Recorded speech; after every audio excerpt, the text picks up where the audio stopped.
Good day, ladies and gentlemen. This is Austin here with StarCraft 2 commentary number 15, and I hope you appreciate my practicing my Australian accent. Of course, this is Austin here with StarCraft 2 commentary number 15 in his regular voice this time. And today I will be featuring a 3v3 from Zion's emergency fund. And of course, he sent me in 7 replays some 3 weeks ago, or even later, I'm not even sure when, and just, told me to use them whenever I needed to. And I do have 5 now from Elite Legend. Thank you to both players for sending me so many replays. And so, I can now,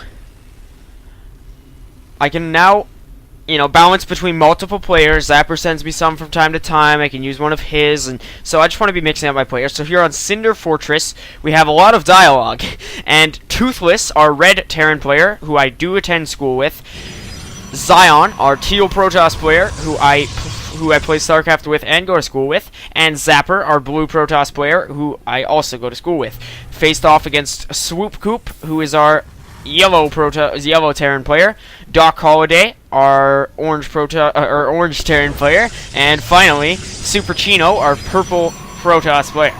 And so, actually, this commentary is being recorded the day before my science midterm, which I just finished studying quite strenuously for. So please do wish me the best of luck on that. I've studied very hard, and I've put a lot of effort into it, and so this commentary today is kind of solace, to relieve me from all the stress and exhaustion from just studying so hard. And I hope that you enjoy this commentary as much as I enjoy doing it. Commentary has always been just a way to vent out. You can just speak for so long, and it's great.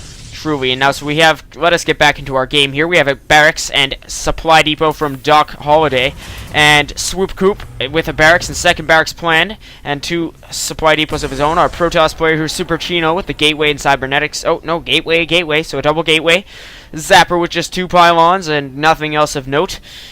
Zion boasting nothing outside. Oh no, Zion's got these 2 gateways and 2 pylons, so I apologize for almost insulting him there, and Toothless was just the main base, so a lot of activity here. I've casted one other 3v3. It's a very hectic kind of playstyle, and no third players here, so we have a ton of dialogue, and I hope if you do find that annoying, let me know, and I will gladly remove dialogue if such is possible. I'm not even sure. Now we have a quick 4 gateways here from Zapper, so seems we may have early pressure in our future, and I'm not sure if what Toothless is just up to making some SCVs. So I believe he was quite new to StarCraft upon this game's at the time during which this game was played. So Toothless is about a month into the game. I believe he had it at Christmas. That is when he first acquired the marvel that is StarCraft 2, and we have the 3rd gateway here from Zion warping in, while their TTP opponents just have a cybernetics core here for SuperChino, and a mule call down, and a barracks for DocHoliday, another barracks, and now he's going for the bunker. So just some, hopefully, well, he's hoping to hold off against any early pressure. Now Zion going for this 5 gate, so truly a Protoss player early in the game cannot support more than 4 gateways. I did kind of touch on this in episode number 14, as not episode number 14, I believe episode number 12, which is currently on my channel.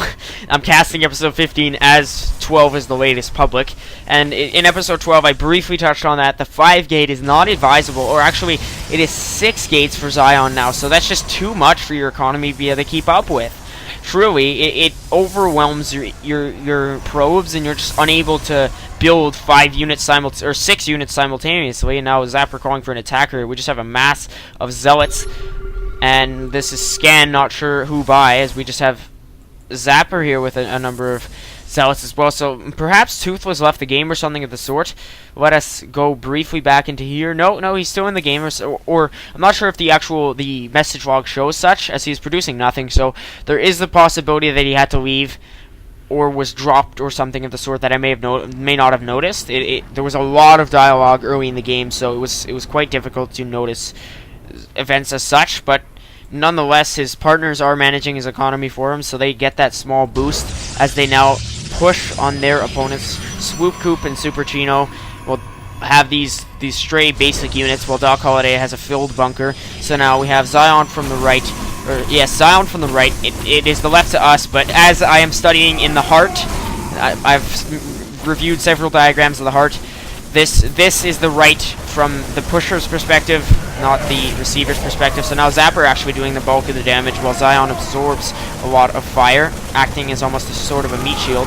So he now sends a surplus of Zealot reinforcements. Zapper now dispersing his forces to deal with the Marines. Not sure if they'll be able to do much, but he does send one Zealot into the mineral line, which is always effective.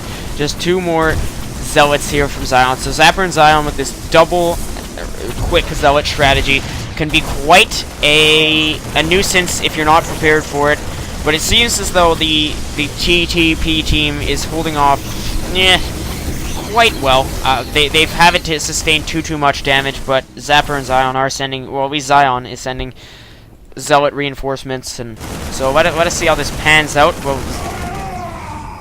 the early Zealot it's not necessarily an all-in. It is quite a rush, and puts early pressure on your opponent and forces them to react and to produce units. Sometimes you'll get lucky and you'll win directly with the quick Zealot. I'm not sure this will be successful, and Zion here is saying if he continues, they will win.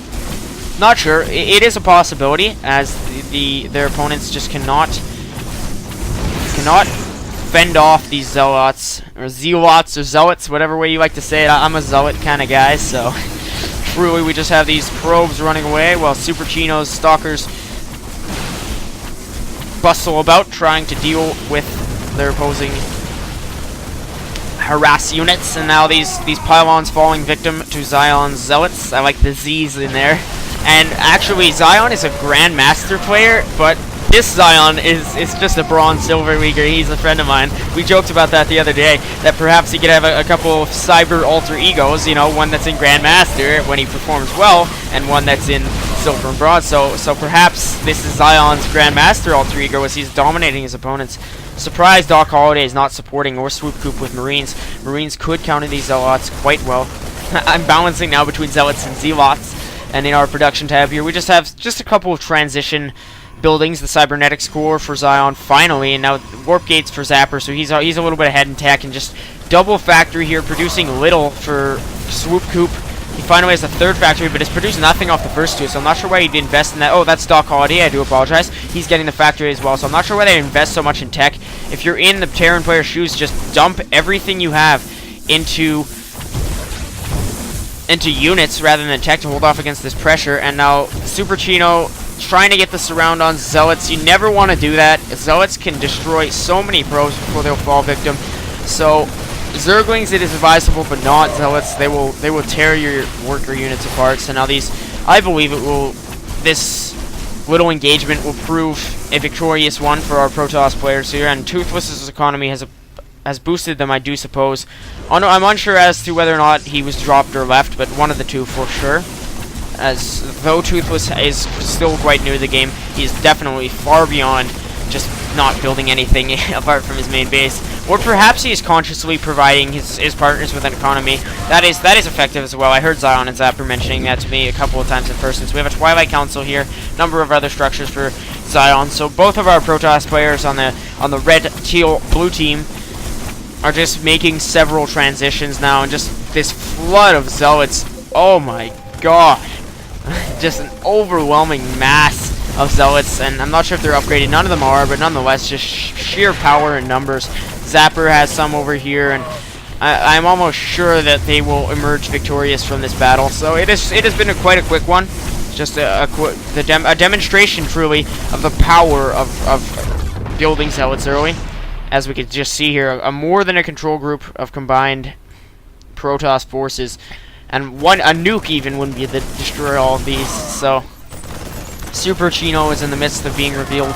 Not even sure where his last building is, if he has one. He just has these 5 probes and enough of an economy to rebuild his Nexus, but he does not seem in much of a position to do so. So now Zapper is supporting with several Stalkers, so it's a lol GG here for Zapper. Not sure if there was actually one beforehand. No, there was no GG from the opposing team. DocHoliday has left the game, and this Zealot flood forcing SuperChino to leave as well, and Swoopcoupe has left, and that is victory. I mean, what more can I say than sometimes it's worth the risk to put everything you have into quick zealots and then transition late. Excellent play there by Zapper. And just overall, a pretty solid game. Thank you very much for tuning into episode number 15. This is, of course, Austin here, providing you with the highest quality of StarCraft 2 commentary. I will see you next time. Good.